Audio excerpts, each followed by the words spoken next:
Hello and welcome my dear children to yet again interesting topic of grammar. We have been studying about verb as a part of speech. Today we shall study about modals or modal auxiliaries or helping verbs. Let's begin. Let us try to understand about modals. Modals are verbs used to express the mood or attitude of the speaker. They are also known as modal auxiliaries. Modals are used to give advice, make suggestions, make polite requests, to seek or give permission, and to give invitations. The most commonly used modals are can, could, shall, should, will, would, may, might, must, ought to, dare, and need. Let us try to know about the main features of the modals. Modals are types of verbs. They can only be used in the helping form. They cannot be used as the main verb in the sentence. They do not have ing or ed forms. Modals do not change forms according to the number and person of the subject. They help to express ability, possibility, permission, and obligation. Let us try to understand how do we show possibility or ability to do something by using can, could, or be able to. Let's begin with can. Can is used to express ability or to state that something is possible. That means a person has a certain ability in all times and he is possible to do something in a given situation. For example, he can swim across the river very fast. That means he has the ability to swim across the river very fast. Secondly, Rita can come here in the evening if she is free. So there is a possibility that Rita can come to visit in the evening if she is free at that certain time. Now here we can see that can has only two forms. That is, we use can in the present tense and could in the past tense. This we shall try to understand with some examples. Example A, I can make delicious fruit salad. That means in present time I have the ability to make delicious fruit salad.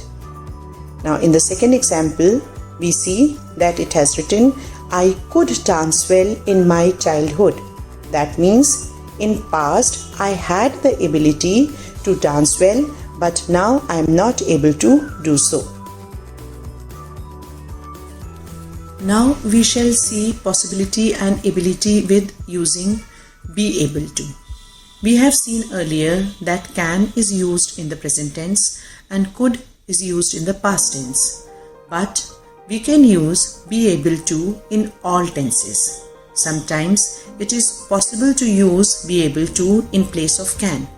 The negative form of can is cannot or can't. For example, he is able to speak French. And second example, I will not be able to accompany you to the market today. Here we are seeing that we have used be able to in the present tense also, and we have used it in the future tense in the same way. Now we shall try to understand how do we use can, could, may or will while asking for things. Here we can see that it has been written that can is used in informal way. For example, can I borrow your pen? That means it is being asked in a very general way, in an informal way, that a person wants to borrow your pen. But we use may in the formal form. For example, doctor to the nurse, may I have the patient's blood report? It is more polite and more formal than can. And when we use could, it gives the sense of being very polite.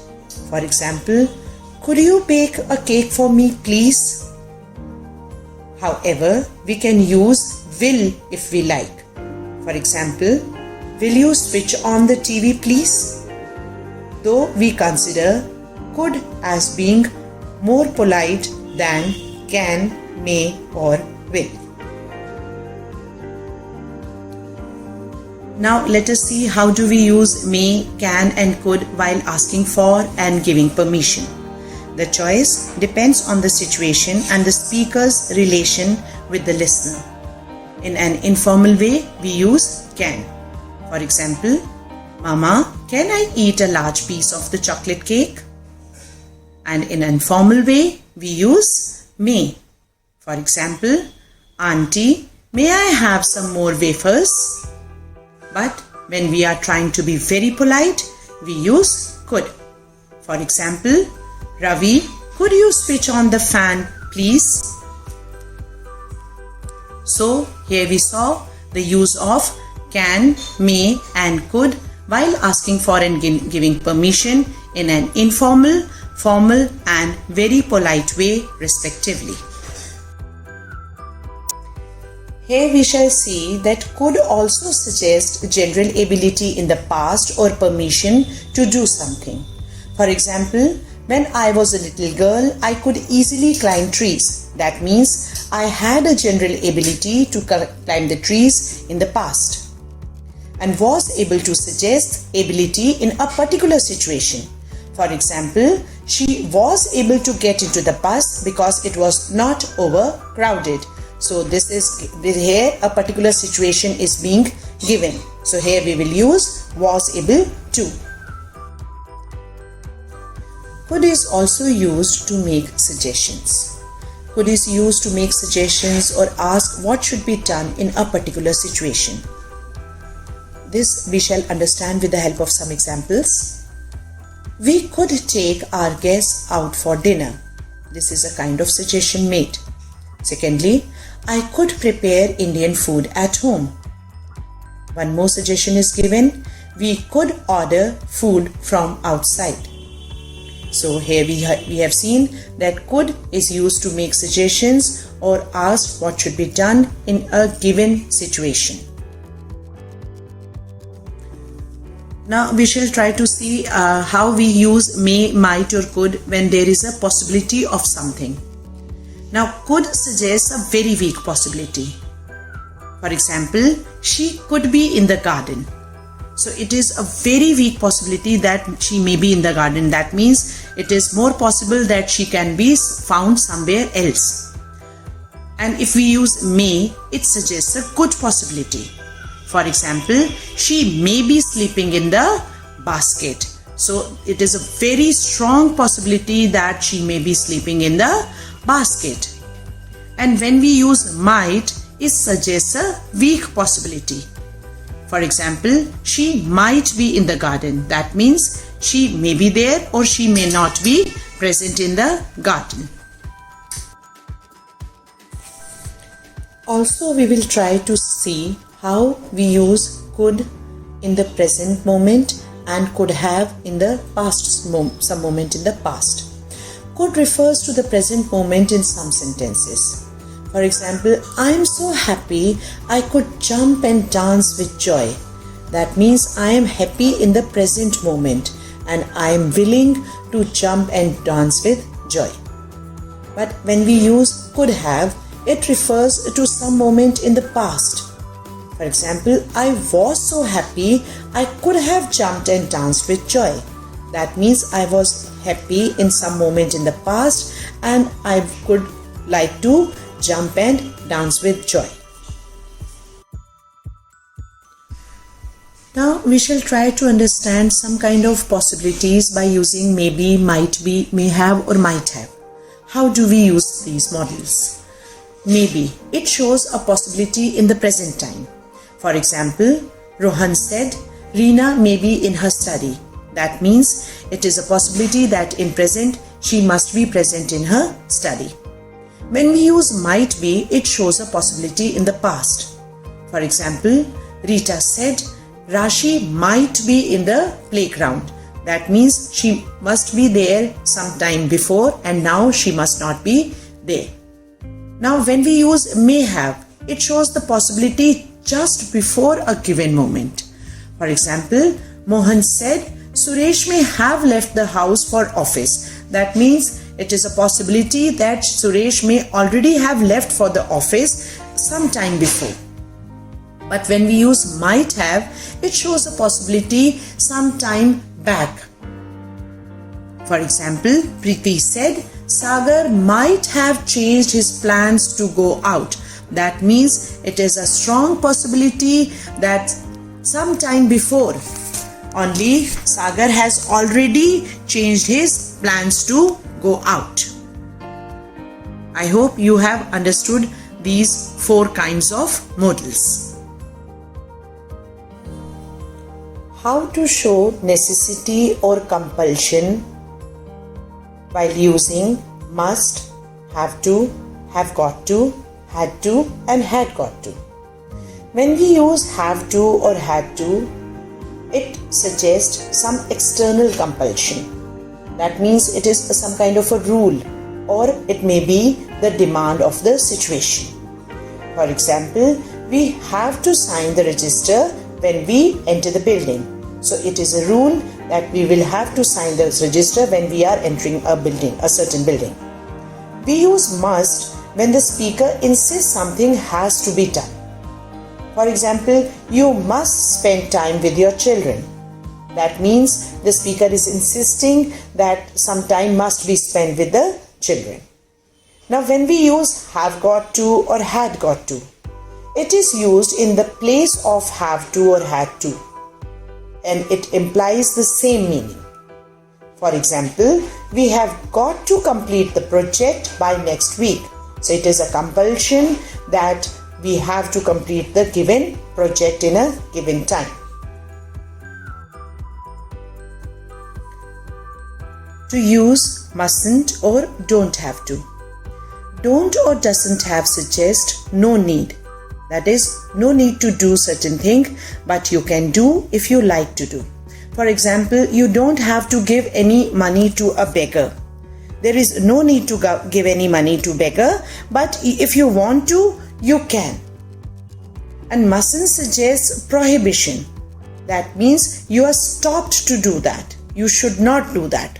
Example, you mustn't hit your pet. It is necessary that you don't hit your pet. So these are the uses of mustn't and don't have to. How do we use should or ought to while making a suggestion, advice, or show a sense of duty or obligation? We use should to make a suggestion or to give advice, but it is not as strong as must or have to. This we shall try to understand with the help of some examples. In the first example, it is written, you should exercise every day. So this is a right kind of advice for you. But it is not giving any strong implication. It is not insisting anyone to exercise. In the second example, we see, we must carry the driving license while driving any vehicle. That means it is an advice which must be followed. In the third example, we see, you have to drink a lot of water during summer to avoid dehydration. That means it is necessary to drink a lot of water. So, have to gives more compulsion. Now we shall see the use of should have. Should have done means that it would be the right thing to do, but it wasn't done. Means something wasn't done in the past which should have been done by someone. For example, Parul should have informed the teacher that she had not completed her assignment. That means Parul did not inform her teacher about the incompletion of her assignment. The use of will or shall while making a promise. Will and shall are used to convey some kind of promise or assurance. Will with INV and shall with other subjects suggest promise. For example, we will join you for dinner. That means it is a promise from us that we will be joining you for dinner. With you, we use shall. You shall be provided with all the modern facilities in this apartment. That means an assurance has been given that you shall be provided with certain kind of facilities in the apartment.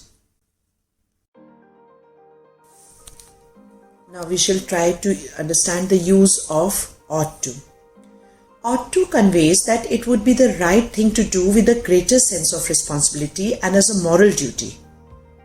For example, you ought to look after your grandparents. That means it is your moral duty to look after your grandparents. And in the second example, you ought to pay the taxes on time. It shows a greater sense of responsibility as a citizen of a country that you have to pay the taxes on time. To make requests while using can, could, will and would. Can is the most common way to make a request. For example, can you switch on the fan? It is a polite way to ask someone to do something for you. But when we use could, it is more polite than can and will.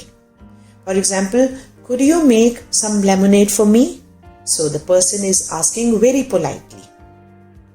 Though can and could are used more often than will and would, the sense being the same. While using will or would. Use of mustn't or ought not to show prohibition. Mustn't means it is prohibited to do something. You should not do it by any means. For example, you mustn't talk in the library. So it is a rule that you should not talk in the library.